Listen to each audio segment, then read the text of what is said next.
زي ما اتفقت مع حضراتكم ان انا هبدأ حملة اسمها ليه ما بيلعبوش اساسي. ليه اللعيبة دي ما بتلعبش اساسي فترات طويلة منها؟ مصطفى شوبير على سبيل المثال.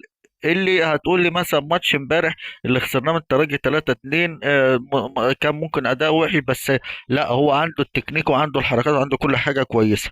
طيب مين تاني؟ عمر سعيد معوض، لعيب حريف، لعيب عنده فكرة، يعني عنده كورة وعنده وجعان كورة. هو دي اللي أنا عايزه، إنه اللعيب يبقى عنده كورة وجعان كورة.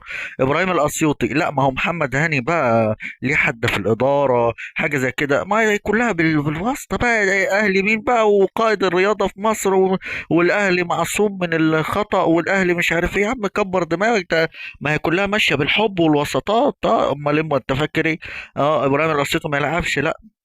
فنروح نمشي مين؟ محمد عبد الله. عشان خاطر مين؟ عشان خاطر عيون طاهر محمد طاهر.